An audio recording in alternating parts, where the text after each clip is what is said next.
بسم اللہ الرحمن الرحیم وبہ نستعین انہ خیر ناصر ومعین وصلی اللہ علی محمد وآلہ الطاہرین۔ الحمدللہ، خداوند منان کے لطف و کرم سے ہم بدایت الحکمت کے چھٹے مرحلے کو شروع کرنے جا رہے ہیں۔ چھٹا مرحلہ مقولات عشر کے بیان میں ہے۔ اچھا، قدیمی ترین زمانے سے موجودات عالم کو، اس عالم کے جتنے بھی موجودات ہیں ان کے بارے میں مختلف طرح کی کیٹیگریز بنائی جاتی تھی، اور ان کیٹیگریز کے اندر ہم تمام عالم کے موجودات کو جگہ دیتے تھے۔ انہی کوششوں میں سے ایک کوشش یہی مقولات عشر کی بحث ہے، یعنی عالم ممکنات کے جتنے بھی موجودات ہیں، اگر ہم ان کو کلی طریقے سے دستے بندی کریں اور ان کی کیٹیگریز بنائیں، مختلف دستوں میں تقسیم کریں، تو کل عالم کو آپ 10 کیٹیگریز اور 10 قسم کی دستے بندی میں منحصر کر سکتے ہیں۔ یعنی یہ مقولات عشر ایسے ہیں کہ جب آپ اس تمام عالم ممکنات کے بارے میں گفتگو کرنا چاہیں تو تمام عالم ممکنات کو آپ ان 10 خانوں کے اندر محفوظ کر سکتے ہیں۔ گویا کہ آپ کے پاس ایک ایسی جگہ ہے کہ جس جگہ پر 10 خانے بنے ہوئے ہیں۔ آپ اگر چاہتے ہیں اس کل عالم کو، تمام عالم ممکنات کو میں مختلف دستے بندیوں میں، مختلف خانوں میں جمع کروں، تو آپ ان 10 خانوں کے اندر تمام عالم ممکنات کو جمع کر سکتے ہیں۔ خوب، یہ ہے وہ اصل بحث اور اصل نقطہ کہ جس کی وجہ سے یہ مقولات عشر کی بحث ہے۔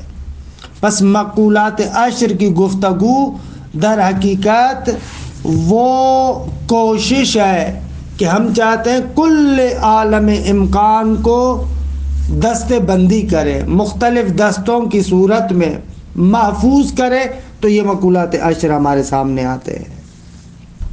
اچھا، یہ قدیمی زمانے میں، پرانے زمانے میں یہ بحث معمولاً ابتداءً منطقی کتابوں میں آتی تھی، لیکن آہستہ آہستہ یہ فلسفی آثار کے اندر بھی آئی، کلامی آثار کے اندر بھی گفتگو آئی۔ کبھی اسی بحث کو جواہر و اعراض کے نام سے مطرح کیا جاتا ہے، کبھی اس گفتگو کو مقولات عشر کے عنوان سے مطرح کیا جاتا ہے، جیسے کہ مرحوم علامہ نے بدایہ اور نہایہ میں مقولات عشر کے عنوان سے ان کو ذکر کیا ہے، یا دوسرے بزرگان نے اس بحث کو جواہر و اعراض کے ساتھ عنوان دے کر ذکر کیا ہے، کہ ظاہراً وہ عنوان زیادہ مناسب تر تھا، جو فلسفے کے ساتھ زیادہ مناسبت رکھتا تھا۔ یہ چھٹا مرحلہ ہے۔ البتہ یہاں پر بھی یہ نقطہ مد نظر رکھیں کہ آغاز میں ہم نے وعدہ یہ دیا تھا کہ مختلف مراحل میں وجود کے جو تقسیمی مباحث ہیں ان کو ذکر کیا جائے گا، لیکن جو 5واں مرحلہ تھا وہ ماہیت کے احکامات کے بارے میں، یہ چھٹا مرحلہ بھی اسی ماہیت کے مباحث کا ادامہ ہے ایک لحاظ سے، لہذا یہ بھی باقاعدہ اس طریقے سے آپ کہیں کہ وجود کے تقسیمی مباحث میں سے ہو، اس طریقے سے ہمارے سامنے زیادہ ظاہر نہیں ہو رہا۔ اچھا، آتے ہیں آہستہ آہستہ وارد ہوتے ہیں اس بحث کے اندر۔ دیکھیں، یہ جو مقولات عشر ہیں، ان مقولات عشر کے اندر در حقیقت تو ان 10 اجناس عالیہ کو ذکر کریں گے کہ جن کے اوپر کوئی جنس نہیں ہے. درست ہے. اصطلاح ان کو کہتے ہیں اجناس عالیہ. تمام ماہیات جتنی بھی عالم امکان کے اندر ماہیات ہے وہ ان 10 اجناس عالیہ میں سے کسی نہ کسی ایک کے ضمن میں مندرج ہے. درست ہے. پس جنس عالی یا اجناس عالیہ وہ اجناس ہیں کہ جن کے اوپر کوئی جنس نہیں ہے، عالی ترین جنس ہے. وہ خود ایسی اجناس ہیں کہ ان کے لیے آپ جنس فرض نہیں کر سکتے، اور ان اجناس عالیہ کو مقولات عشر کے عنوان سے ذکر کرتے ہیں. اور یہی مقصود ہمارا اس 6 مرحلے میں ہے. اور اس 6 مرحلے کے اندر 11 فصلیں ہیں. عنوان مرحلہ دیکھیں نا، المرحلۃ السادسۃ فی المقولات العشر، 10 مقولات کے بیان میں. 10 مقولات یعنی کیا؟ یعنی وہی الاجناس العالیۃ التی الیہا تنتہی انواع الماہیات. آگا یہ وہ اجناس عالیہ ہیں کہ جن کی طرف منتہی ہوتی ہیں تمام انواع ماہیات. جتنی بھی ماہیات ہیں ان کی تمام انواع کا اختتام ان اجناس عالیہ پر ہوتا ہے. وفیہ 11 فصلا، اس کے اندر ہم 11 فصول ذکر کریں گے. فصل اول میں مرحوم علامہ جوہر اور عرض کی تعریف کرتے ہیں اور مقولات کے عدد کو بیان کرتے ہیں، کیونکہ یہاں پر مختلف اقوال ہیں، ان کو بھی علامہ یہاں پر متذکر ہوتے ہیں. سب سے پہلا نقطہ یہ ہے کہ ماہیت کو، درست ہے آگا، ماہیت یعنی وہی ما یقال فی جواب ما ہو. اس ماہیت کو دیکھیں تقسیم اولی کے اعتبار سے، یا ماہیت جوہر ہے یا عرض ہے. ماہیت کی جو سب سے آغاز میں ابتدائی تقسیم ہے وہ یہ ہے کہ ماہیت یا جوہر ہے یا عرض ہے. اچھا، آتے ہیں اور ان دونوں کی تعریف کرتے ہیں. جوہر کسے کہتے ہیں اور عرض کسے کہتے ہیں؟ دیکھیں، جوہر کے بارے میں یہ ہے، جوہر کے لیے کہتے ہیں کہ ماہیتن اذا وجدت فی الخارج وجدت لا فی موضوع مستغن عنہا فی وجودہ. جوہر فرماتے ہیں وہ ماہیت ہے کہ اگر وہ خارج میں ہو تو وہ کسی ایسے موضوع کے اندر نہیں ہوگا کہ جو موضوع اس جوہر سے اپنے وجود میں مستغنی ہو. اچھا، یہاں پر دقت کرنے کی ضرورت ہے اور بات کو سمجھنے کی ضرورت ہے. جوہر کی تعریف میں ہم کہتے ہیں کہ 2 چیزیں آتی ہیں. یا تو بعض جواہر ایسے ہیں کہ جو خارج میں موجود ہوتے ہیں اور کسی موضوع پر تکیہ کیے ہوئے نہیں ہیں، کسی بھی موضوع پر تکیہ کیے ہوئے نہیں ہیں. درست ہے آقا؟ مثلا جیسے جواہر عقلیہ. جواہر عقلیہ کو اگر آپ لوگ اتنا نہیں سمجھتے تو اس کے لیے واضح ترین مثال جسم مثالی. صحیح ہے. خوب جسم مثالی آپ دیکھتے ہیں یہ جسم کسی شے پر تکیہ کیے ہوئے نہیں ہے. بس جواہر میں سے ایک حصہ، ایک قسم وہ ہے کہ جو کسی موضوع پر تکیہ کیے ہوئے نہیں ہے، کسی موضوع سے قائم نہیں ہے. درست؟ یا بعض جواہر ایسے ہیں جو کسی موضوع پر تکیہ کیے ہوئے ہیں، کسی موضوع سے قائم ہے، لیکن وہ موضوع ایسا ہے جو اپنے وجود میں اس جوہر سے مستغنی نہیں ہے. موضوع خود اپنے وجود کی بقا میں، اپنے وجود کے تشخص میں اس جوہر کا محتاج ہے۔ مثال اس کے لیے دیتے ہیں جیسے صور عنصریہ، کہ انشاءاللہ آئندہ بحث آئے گی۔ خب یہ جو صور نوعیہ ہے اور صور عنصریہ ہے، یہ اصل میں حلول کرتی ہیں مادے میں، ایک موضوع کے اندر ہے کہ جس کو ہم ہیولا کہتے ہیں۔ اب یہ صور جوہریہ اس موضوع پر متوقف ہے یعنی ان کا تکیہ اس مادہ اولا پر ہے، ہیولا کے اندر حلول کیے ہوئے ہیں، لیکن وہ موضوع یا اصطلاحاً اس کو کہتے ہیں محل ایسا ہے کہ اس صورت نوعیہ سے مستغنی نہیں ہے۔ اگر صورت نوعیہ نہ ہو تو یہ موضوع اور مال بھی نہیں ہوگا۔ بس ہم نے جو جوہر کی تعریف کی ہے، کہ میں دوبارہ عرض کرتا ہوں، جوہر کی تعریف میں اس طریقے سے ہم تعریف کرتے ہیں تاکہ ان دونوں قسموں کو شامل کریں۔ بعض جواہر ایسے ہیں کہ جو کسی موضوع پر تکیہ نہیں کرتے، یا نہ بعض جواہر ہیں موضوع پر تکیہ کرتے ہیں لیکن موضوع ایسا ہے جو ان جواہر کی طرف بھی محتاج ہے۔ اس موضوع سے، یہ موضوع ان جواہر سے مستغنی اور بے پرواہ نہیں ہے، کہ اصطلاحاً دوسرے مقامات پر ایسے موضوع کو جو اپنے اندر حال یعنی حلول کرنے والی چیز سے مستغنی نہ ہو، اصطلاحاً اس کو محل کہتے ہیں۔ کہ بہرحال علامہ نے یہاں پر موضوع کا لفظ استعمال کیا ہے۔ اس کے مقابلے میں عرض ہے۔ عرض کہتے ہیں کہ ماہیت اذا وجدت فی الخارج۔ خوب عرض وہ ماہیت ہے کہ جب بھی وہ خارج میں موجود ہو تو ایک ایسے موضوع پر اس کا تکیہ ہوتا ہے جو موضوع اس عرض سے مستغنی ہوتا ہے۔ وہ موضوع ایسا ہے کہ جو اس عرض سے مستغنی ہے، بے پرواہ ہے، اس کو ضرورت نہیں ہے اس کی۔ مثال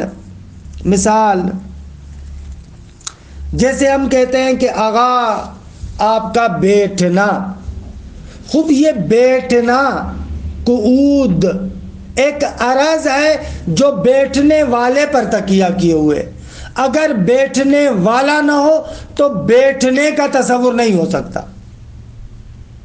اور وہ موضوع ایسا ہے کہ جو اس بیٹھنے سے مستغنی ہے، یعنی اگر بیٹھنا نہ ہو تو بیٹھنے والے کا وجود ختم نہیں ہوگا۔ مثلا آپ سو جائیں، یہاں پر وہ عرض ایک ایسے موضوع پر تکیہ کیے ہوئے ہے کہ اگر وہ موضوع اس عرض سے خالی ہو جائے اس موضوع کو فرق نہیں پڑتا۔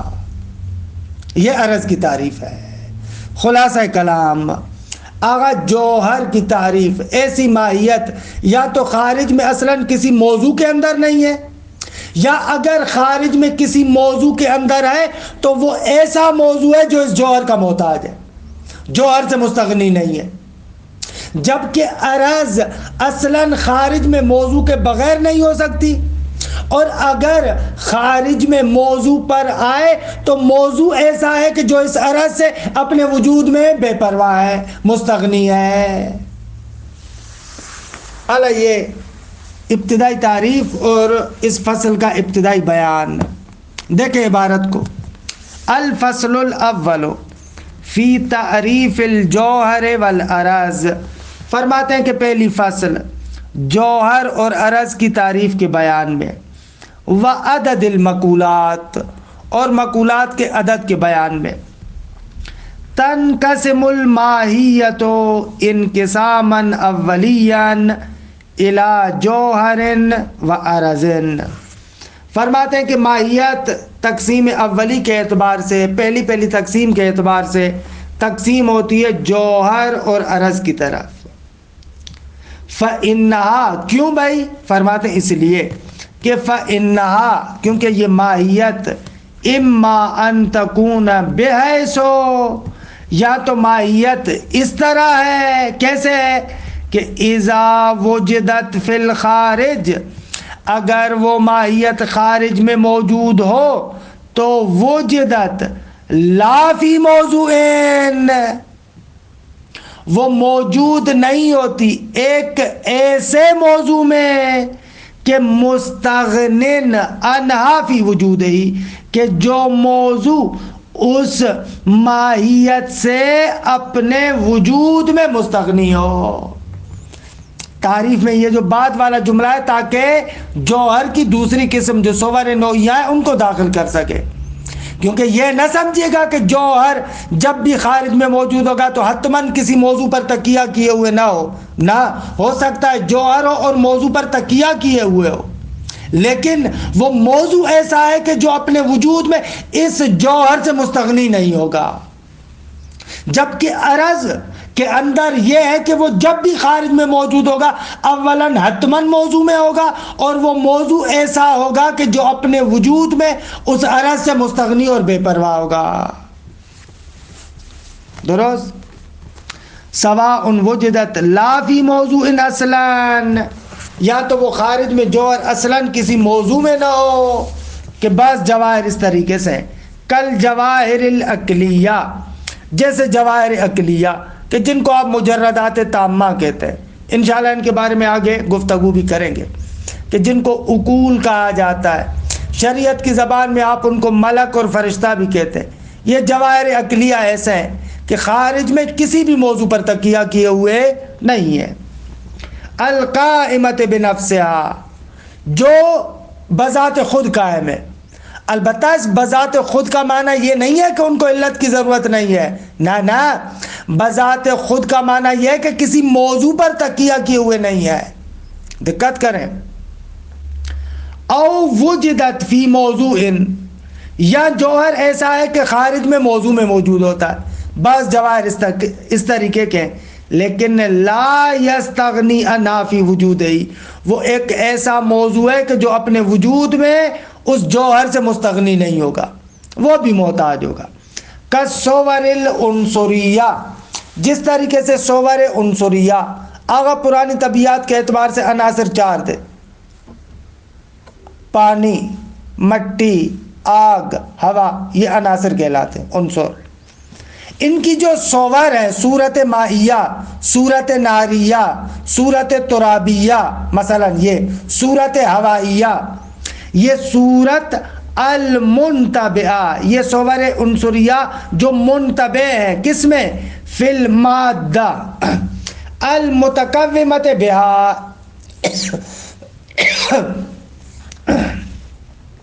یہ صور ایک ایسے مادے میں منتبع ہے کہ جو مادہ ان صور کے ذریعے سے متکوم ہے، ان صور کے ذریعے سے قائم ہے۔ درست؟ اب آ گئے و اما، اس پہلے اما کا دوسری شق ہے، اس کا بقول ایرانیوں کے دوسرا لنگا ہے، دوسری شق ہے، فَإِنَّهَا إِمَّا أَن تَكُونَ كَذَا وَإِمَّا أَن تَكُونَ بِحَيْثُ، یا ماہیت اس طرح سے ہے کہ اذا وجدت فی الخارج وجدت فی موضوع مستغن عنہا، یا تو وہ ماہیت جب خارج میں موجود ہوگی تو ایک ایسے موضوع میں ہوگی کہ جو موضوع اس ماہیت سے مستغنی ہے۔ کس بات میں مستغنی ہے؟ فی وجود ہی، اپنے وجود میں دیگے۔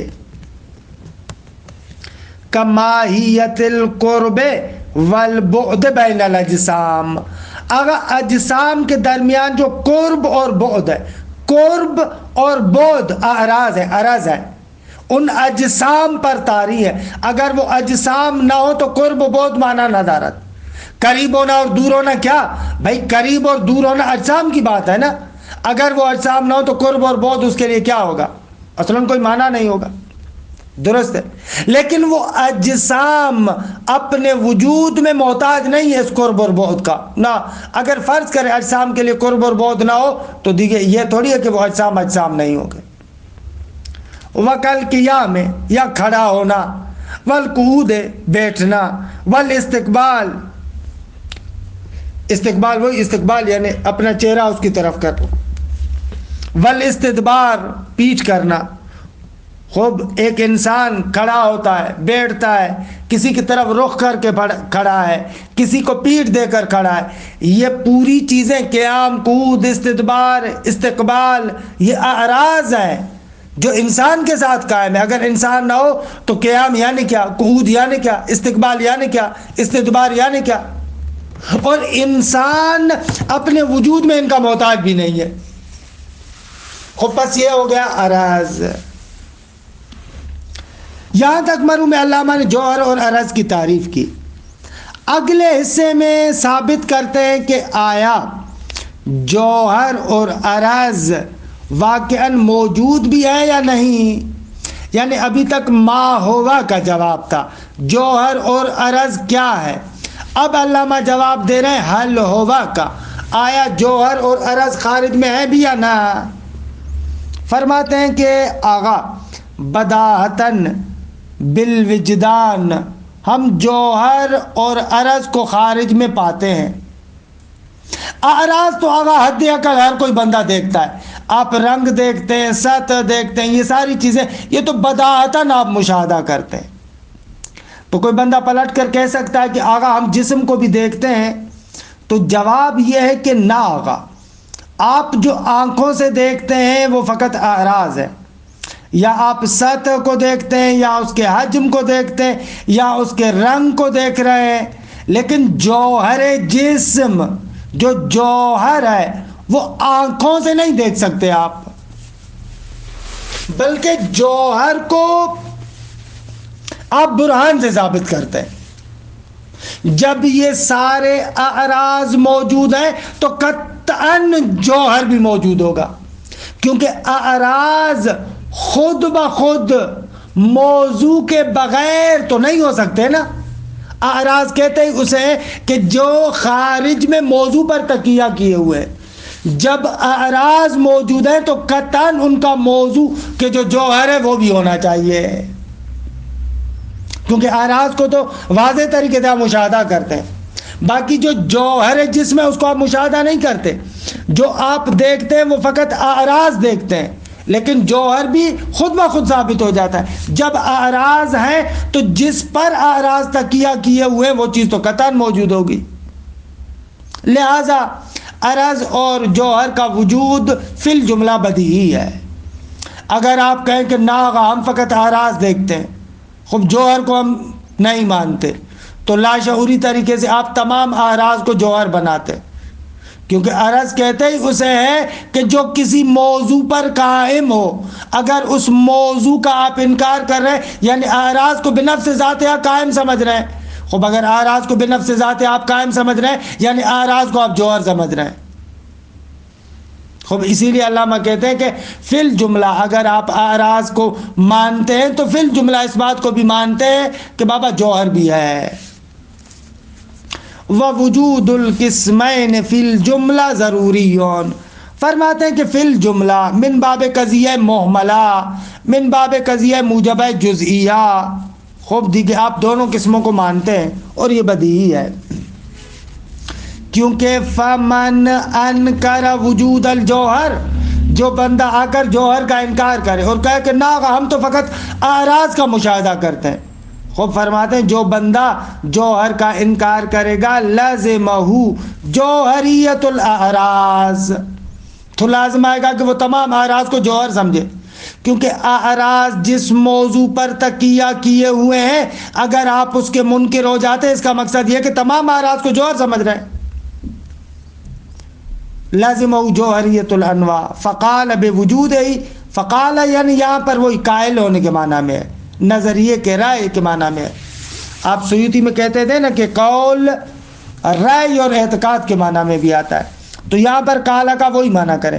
فقال بوجود ہے یعنی اس کے وجود کا اقراری ہو جائے گا, معتقد ہو جائے گا, من حیث لا یشعر, اس اعتبار سے کہ اس کو شعور ہی نہیں ہوگا, متوجہ ہی نہیں ہے کہ جب اعراض کو قبول کرتا ہے اور جوہر کا انکار کرتا ہے تو لاشعوری طریقے سے تمام اعراض کو جوہر بناتا ہے اور وجود جوہر کا اقراری ہو جاتا ہے. خوب یہ حل ہوا کا جواب. پس فی الجملہ جوہر اور عرض خارج میں موجود ہے. اچھا ایک اور بات یہ کہ یہ اعراض کتنے ہیں, یہ مقولات کتنے ہیں. دیکھیں آغا اعراض کے بارے میں کہتے ہیں کہ اعراض 9 ہے, کہ انشاءاللہ ان کے بارے میں گفتگو کریں گے. اعراض کم کیف، این، متا، وز، جدا، اضافہ، فعل، انفعال. کہہ رہے کا معنی انشاءاللہ آئندہ فصول میں کریں گے، یہاں پر زیادہ معنی نہیں کرتا.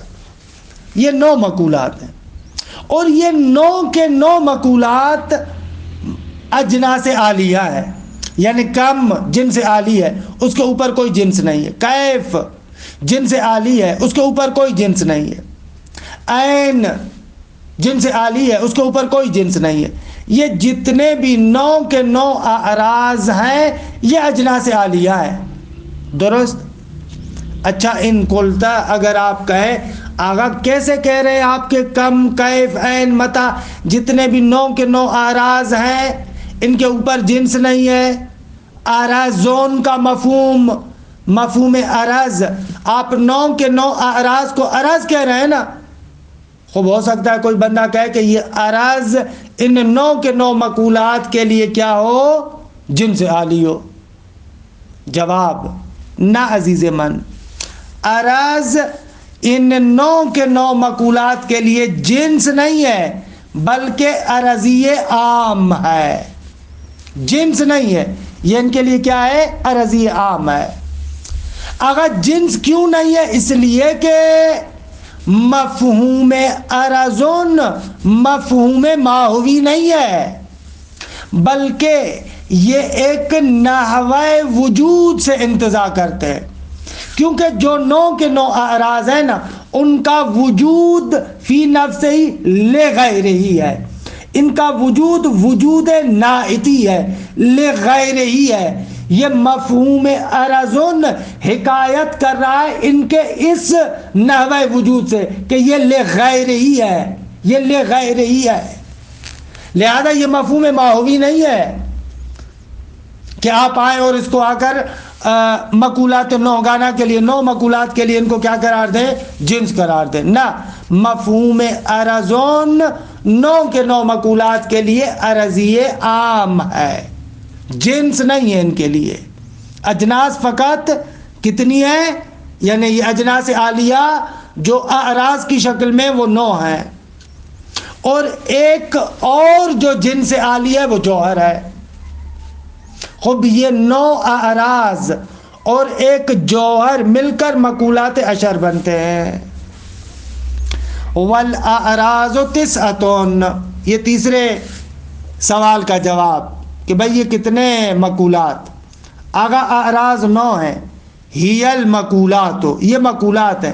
مقولہ اس کو اس لیے کہتے ہیں کہ مقول ہے، ما یقال فی جواب ماہو، ماہو کے جواب میں واقع ہوتا ہے، اس اعتبار سے مقول. اور مقول سے مراد بھی وہی محمول ہے، ما یقال یعنی ما یحمل، یہ مراد ہے. والاجناس العالیہ، یہ مقولات اور اجناس عالیہ ہیں. آگا مفہوم عرض کو کیا کہیں گے؟ ومفہوم العرض، کہ جو ان 9 کے 9 مقولات پر مفہوم عرض عارض ہوتا ہے وہ عرض عام لہا، وہ ان اعراض 9 گانا کے لیے عرض عام ہے. لا جنس فوقا، نہ کہ ان 9 اجناس کے اوپر ایک اور جنس ہو، نہ ایسے نہیں ہے. کما ان المفہوم من الماہیہ، جس طریقے سے یہ مفہوم ماہیت، خود ماہیت، الماہیہ، یہ ایک ایسا مفہوم عرض عام ہے کہ جو 10 کے 10 مقولات پر عارض ہوتا ہے، لیکن ایک عرضی عام کے عنوان سے.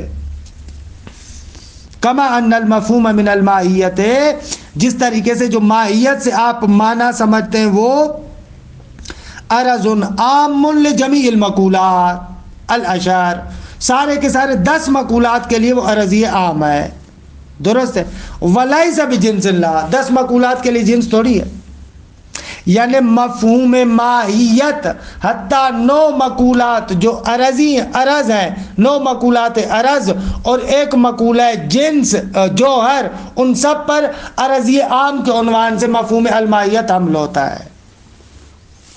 والمقولات التسع العرضیہ ہے، فرماتے ہیں کہ جو 9 مقولات عرضیہ ہیں وہ یہ ہیں: کم، کیف، عین، متا، وز، جدا، اضافہ، این یفعل کے جس کو فعل بھی کہتے ہیں، این ینفعل کے انفعال بھی کہتے ہیں.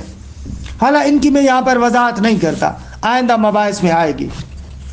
ھذا ما علیہ المشاؤون من عدد المقولات، فرماتے ہیں کہ یہ وہی بات ہے، یہ وہی نظریہ ہے کہ جس پر مشائی ہے، یعنی مشائی کہتے ہیں کہ مقولات 10 ہیں۔ اگر کیوں؟ ومستندہم فیہ الاستقراء، دلیل استقراء ہے، ہم نے جتنا بھی عالم کے اندر استقراء کیا ان 10 مقولات کے علاوہ ہمیں کچھ بھی نہیں ملا۔ وذهب بعضهم الى انها 4، بعض کہتے ہیں کہ آغا نہ مقولات 4 ہے، کہ عمر بن سہلان ساویجی البصائر النصیریہ کا مصنف وہ کہتا ہے مقولات 4 ہے۔ کیسے؟ کہتا ہے کہ بابا ایک کم ہے، ایک کیف ہے، درست ہے، کم کیف، یہ کتنے ہو گئے؟ 2، درست ہے آقا۔ تیسرا مقولہ نسبت ہے، کیونکہ عین سے لے کر انفعال تک جتنے بھی 7 مقولات ہیں وہ سارے کے سارے مقولات نسبی ہیں، کسی نہ کسی چیز کی طرف ان کے اندر نسبت پائی جاتی ہے، انشاءاللہ ہم بتائیں گے، یا مکان کی طرف، یا زمان کی طرف، یا بعض اجزاء کی بعض کی طرف، یا محیط اور محاط کی نسبت، یا طرفین کی طرف نسبت، یا مثلا تأثیر تدریجی کی نسبت، یا تأثر تدریجی کی نسبت، کہہ رہے کی وضاحت آئے گی۔ 7 کے 7 مقولات جتنے بھی ہیں ان میں نسبت ہے، لہذا نسبت خود ایک مقولہ، ایک جنس عالی، یہ 3، اور چوتھا مقولہ جوہر، کہ بہرحال یہاں پر علامہ ذکر نہیں کرتے، نہایہ کے اندر ان اقوال کو تفصیل سے نقد کیا ہے، اور ہم بھی اس کو ذکر نہیں کرتے، نہایہ کے مطالب کو یہاں پر ذکر نہیں کرتے۔ وذهب بعضهم، کہ عمر بن ساویجی، عمر بن سہلان ساویجی، ساوے کا رہنے والا، قم کے قریب جو گاؤں ہے وہاں کا۔ وذهب بعضهم الى انها 4، بعض کہتے ہیں ساویجی جیسے لوگ کہ 4 ہیں۔ بجعل المقولات النسبیہ، جو مقولات نسبیہ ہیں وہ کون سے؟ وہی المقولات سبع الاخیرہ، آخری 7، یعنی کم اور کیف کو چھوڑ کر یہ جو آخری 7 مقولات ہیں یہ مقولات نسبیہ ہے۔ وذهب شیخ الاشراق الى انها 5، لیکن شیخ اشراق کہتے ہیں کہ نہ، مقولات 5 ہیں۔ خوب 4 یہی مقولات، اور حرکت کو بھی شیخ اشراق ایک مقولہ قرار دیتے ہیں۔ وزاد علی هذه الاربع الحرکہ، شیخ اشراق نے آ کر ایک اور بڑھا دیا، یعنی 5 کر دیا، لیکن مشہور مشاء 10 مقولات قرار دیتے ہیں، کہ تقریباً اسی کو ملا صدرہ نے بھی مانا ہے، اور تقریباً اسی کو علامہ طباطبائی رحمۃ اللہ علیہ نے بھی قبول کیا ہے۔